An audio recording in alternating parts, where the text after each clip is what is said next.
Reka nsubire ndabaramutse abandi ndabahe mwiriwe tutanywanyi bacu mukurikirana amakuru n'ibiganiro mugezwaho nanjye Bunyoni umugenzi hano kwimbonesha kure yanje ndetse ari nayo yanyu imbonesha kure imwe rudende ibashikiriza byinshi cyane ibikubiyemo ivyo amatwi yanyu atigeze yumva na amakuru atosoye amakuru yizewe amakuru mbona toje mu buryo bwimbitse maze nkavuga ngo rekanya kugezeho nawe ubashe kuyumva gatanu kuri gatanu nkubwiriza ibiri kuvugwa mu makomine atandukanye hano mu gihugu cyacu cyo Burundi ho nkubwiriza ibiri kuvugwa mu mvo za politike na cyane muri ari byo butegetsi mu makomine atandukanye ndetse no mu ntara zigize igihugu cyacu cyo Burundi nkubwiriza n'ibiri kuvugwa ku rubuga rw'intambara nkubwiriza ibiri kuvugwa muri Republika Iharanira Intwaro Rusange ya Kongo aho cyane nkubwiriza ibiri kuvugwa ku ntambara iguza umutwe twaje ibigwanisho wa M23 ndetse n'ingabo z'igihugu za FARDC byose ndabikubwiriza kugira ngo ubashe kuvyumviriza gatanu kuri gatanu nkubwiriza vyishiro cyane bikuyemo ivyo amatwi yawe nyene atigeze yumva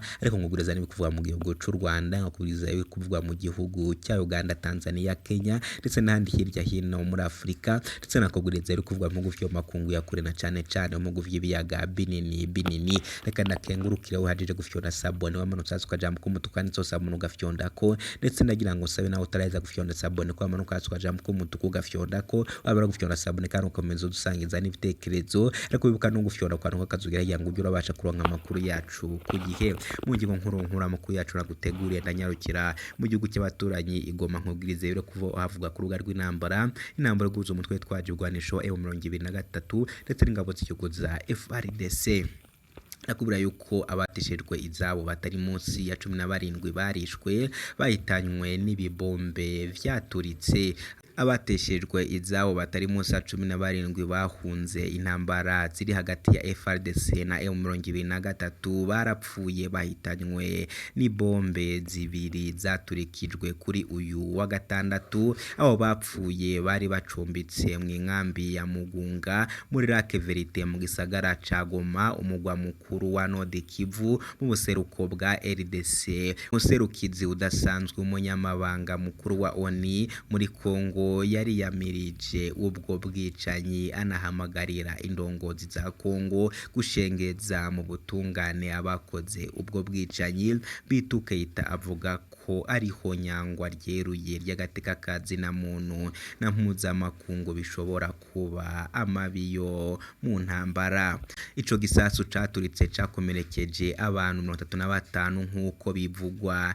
n'abarongoye abo bateshejwe izabo n'amakuru nyene nkushikiriza no kuri Burundi News TV ntabwo ari ivyo ngivyo gusa nyene ndanakubwiriza ko M23 mu mugambi ukomeye cyane wo gufata umugwa mukuru wa Goma ndabitswe ashobora kuba ari mu gitondo saa 3 cyangwa se ni mugoroba ariko nacatuma udafata minota 10 cyangwa 15 gusa ngo mvire byinshi amatwi yawe ategeze yumva amakuru arambuye ni mukanya gato cyane kuri mukoro nje uba uriko urumviriza ndi Bunyoni umugenzi uhawe ikaze kazi makuru arambuye hamwe nanje Munyoni umugenzi reka mbere idoido y'amakuru naguteguriye nyitangure kuri inkuru kuvuga ko Goma abateshejwe izabo batari munsi ya 17 barishwe bahitanywe n'ibibombe vyaturitse Igoma abateshejwe izabo batari munsi ya 17 bahunze intambara ziri hagati ya FARDC na M23 bapfuye bahitanywe n'ibombe zibiri zaturikijwe kuri uyu wa gatandatu abo bapfuye bari bacumbitse mu nkambi ya Mugunga muri Lac Verite mu gisagara ca Goma umugwa mukuru wa Nord Kivu mu seruko bwa RDC umuserukikazi udasanzwe umunyamabanga mukuru wa ONU muri Kongo yari yamirije ubwo bwicanyi anahamagara indongozi za Kongo gushengeza mu butungane abakoze ubwo bwicanyi bitukeyita avuga ko ariho nyangwa ryeruye ry'agateka kazi na muntu na mpuzamakungu bishobora no kuba amabi yo mu ntambara ibiro bikaba biri kwica abarundi benshi cyane kwa imaze kubahitana hano muri Republika Iharanira Intwaro Rusange ya Kongo ico gisasu caturitse cakomerekeje abantu 35 nkuko bivugwa n'abarongoye abo bateshejwe izabo duhejeje guharura abantu 17 bapfuye n'abandi bashika 30 barakomeretse. Kuri iyi saha turiko turarondera abandi kugira ngo tumenye igitigiri caco c'abakozweho n'ayo mabombe catewe, niko abatoza amakuru ba Burundi News TV babwiwe na Basisi Emmanuel, umukuru w'inkambi ya Mugunga munsi wa gatanu. Ababibonye bavuga ko ibisasu bibiri vyaturikiye ngaha mu minota 5 itarenga, bituma abantu bagira ubwoba bwishi. Abantu benshi barashikirijwe, turahagaritse umutima kandi twataye umutwe, ntidugishaka kuguma muri iyi nkambi, niko umwe mu mpunzi y'umurundi imugunga agaragaza umwiheburo. Kubw'umumenyesha makuru wa Burundi News TV, ubwoba bwaganziye abanyagihugu benshi bigoma, harimwo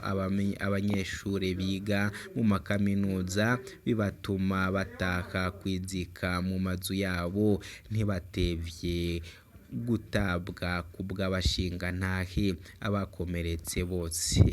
bajanywe mu bitaro vya Goma.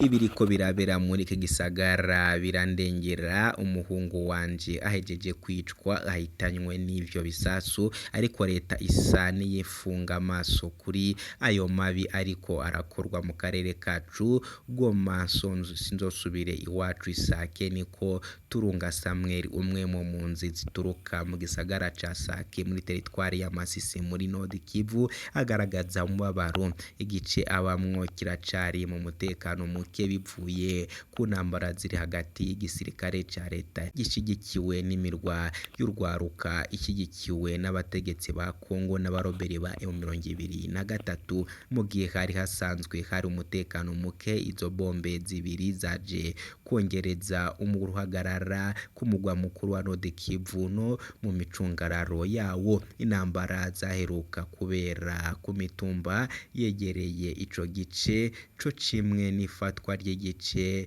cibwamwo ubutare ca Rubaya n'abagwanyi ba M23 vyogereje ubwoba mu banyagihugu. Iyo ayo mabombi yaturutse ntiramenyekana muri kahise, igisirikare ca Kongo na M23 vyama biriko biragirizanya mu bihe nk'ivyo. Amasoko yaho nyene avuga ko bigoye cane gutora ibitigiri vyayo vyahitanywe n'ayo mabombe. Inzego zaho zarakoresheje inguvu zishobora kugira ngo zihumuze abanyagihugu bashavuye, zibemerere ko zigiye kubacungira umutekano. Oni yiyamirije ivyo bitero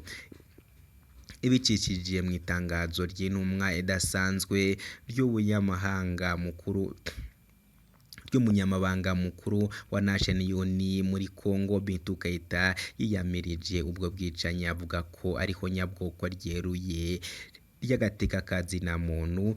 Yahamagariye indongozi za Kongo gushengeza mu butungane abakoze ubwo bwicanyi. Kubw'uwo mukenyezi, ivyo bikorwa biteye isoni, vyerekana ko ariho nyabwoko ryeruye ry'agateka kazina muntu n'amategeko mpuzamakungu agenga ubutabazi bishobora kwitwa amabi yo mu ntambara. Bintou Keita ahamagarira kandi impande zishamiranye gucunga umutekano w'impunzi no gufata ingingo zibereye mu ntumbero yo kugabanya impanuka zishobora kwibonekeza mu bikorwa byo gucungera abasivile no kuguma bafasha ibikorwa biguma vyibonekeza. I New York, umuvugizi w'umunyamabanga mukuru wa ONU yibukije ko umutekano utifashe neza mu micungararo ya Goma muri iyi misi. Mu kwezi kwa kabiri n'ukwa gatatu, amasoko mu bajejwe gutabara yamenyesheje ko habaye ibitero bishika 10,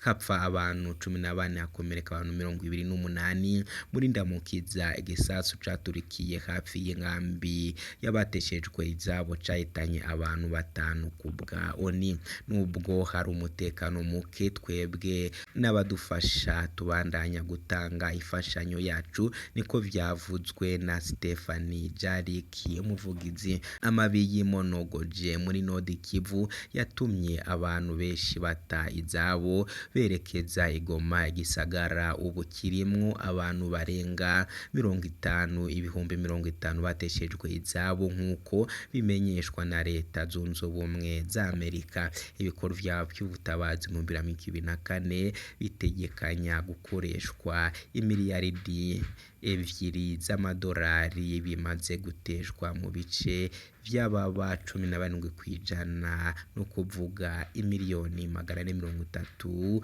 y'amadolari niko ONU iherakeza 2023 n'umuhari wa kera w'abatutsi wasubiye gufata ibigwanisho mu mpera zo 2021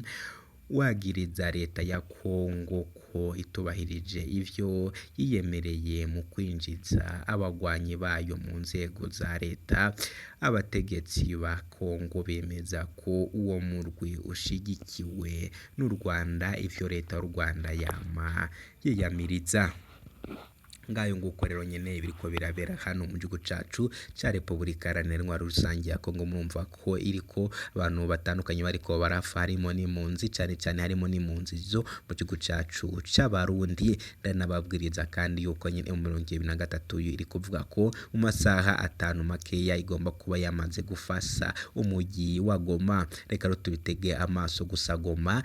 biri kuvuga yuko nyuma y'umunsi umwe ishobora kurara yafashwe. Turaza rero kugaruka mu makuru yacu ataha. Reka yagambe ndasubikiye ahangaha mbutse ko amakuru yacu nakagaruka. Ciao kuri mikoronje bare kumva ndi Bunyoni umugenzi.